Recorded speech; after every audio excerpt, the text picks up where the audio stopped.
농사를 하는 데에 아무리 비료를 주어도 작물이 잘 자라지 않거나 혹은 웃자라거나 잦은 병해가 발생하는 이유에는 다양한 이유가 있을 것입니다. 그 여러 가지 이유 중에서 기량작용을 빼고는 설명되지 않는 것이 많아 영상을 올리게 되었습니다. 제타비료를 사용한 기량작용에 대한 대비법과 작용 원리를 알아보도록 하겠습니다. 작물이 비료 성분을 흡수하는 과정에서 비료 성분끼리 뿌리가 빨아먹지 못하게 서로를 방해하는 작용을 기량작용이라 합니다. 특히 질소 12시 또는 칼슘 12를 하는 경우 기량작용에 의해 비료 효과를 볼 수 없습니다. 기량작용이 발생하면 영양분 투입에 효과 없이 오히려 특정 영양분의 결핍 현상이 나타납니다. 또한 작물이 흡수하지 못한 비료 성분이 토양에 남게 되어 토양에 염류가 집적되고 작물 생육과 토양 관리에 막대한 지장이 초래됩니다. 반대로 흡수를 도와주는 상조작용이 있습니다. 한 성분이 다른 성분의 흡수를 도와주는 것입니다. 제타비료는 살포 후 작물의 영양분을 흡수하는데 도움이 되는 상조작용을 하고 영양분 흡수를 방해하는 기량작용을 저지합니다. 따라서 제타비료를 사용하시면 모든 영양분을 골고루 흡수시킬 수 있습니다. 제타비료는 기량작용을 상조작용으로 전환시키는 작용을 하는 유일한 비료입니다.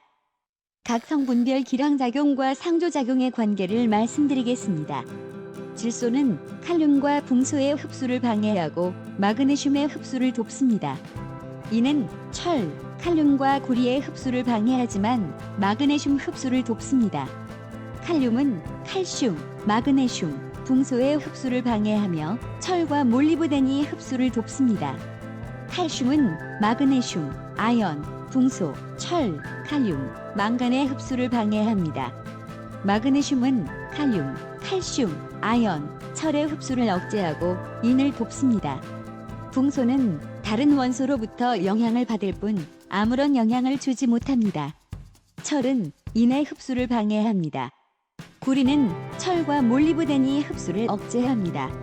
몰리브덴은 붕소와 마찬가지로 다른 원소로부터 흡수의 영향만 받습니다. 오른쪽 표를 보시면 더욱 자세한 관계도가 있습니다.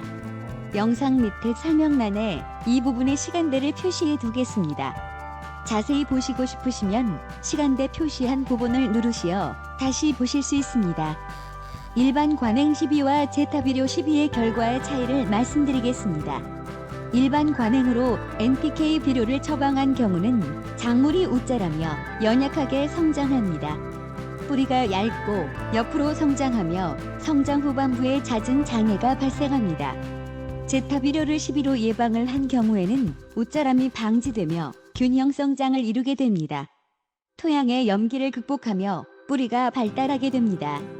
또한 흡수하지 못하는 영양분 없이 모두 흡수하기 때문에 토양 오염이 방지되며 강한 내병성을 가지고 성장하게 됩니다.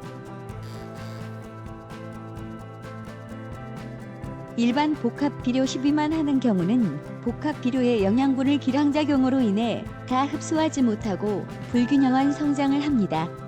남은 영양분은 토양의 누적, 염류 집적의 원인으로 작용합니다. 제타비료를 12하게 되면 기량작용이 상조작용으로 변하여 비료의 다양한 영양분을 골고루 흡수하게 되고 결과적으로 균형 성장을 합니다.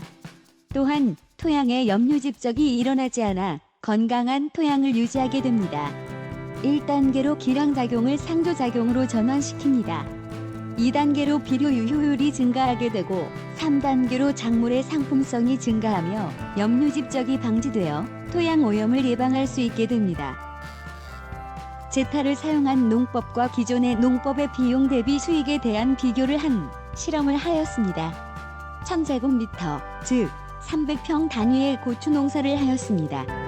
기초비료 1차, 2차, 3차 추비를 하였고 농약 사용과 영양제 투여의 비용을 계산하였습니다. 총 비용은 제타 농법의 경우 68만 5천 원이 들었고 일반 농법의 경우 176만 원이 들어 제타 농법이 일반 농법에 비해 38%의 비용만이 들게 되었습니다.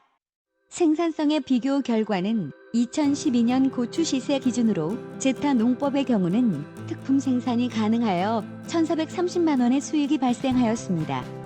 일반 농법은 중품 생산이 가능하여 594만 원의 수익을 내어 총 240%의 수익률 차이가 발생했습니다. 계산 과정에 근수가 다른 이유는 제타 농법에 비해 기존 농법의 경우 상품으로 팔 수 있는 고추의 양이 달라서 난 차이입니다. 제타 농법은 상기와 같이 대폭적으로 농자재 부담을 줄여주고 품질을 향상시키고 다수확에 절대적인 기여를 하여 수익을 증진시킵니다. 이외에도 비슷한 수많은 사례가 있습니다. 이제 오늘 영상의 내용을 정리하겠습니다. 먼저 기량작용은 특정한 성분이 다른 성분의 흡수를 방해하는 작용이며 이로 인해 작물이 특정 영양분만을 흡수하게 되는 작용입니다. 이 때문에 영양소 결핍 증상이나 장애, 토양의 염류 집적을 일으킬 수 있습니다. 이와 반대되는 상조작용이 있으며 이는 여러 성분 간의 흡수율을 높여주는 작용입니다.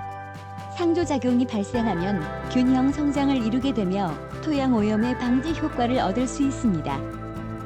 제타 비료와 NPK 비료와 비교를 한 경우 웃자람과 균형 성장의 차이가 있었으며 뿌리 발달과 내병성의 차이를 나타냈습니다.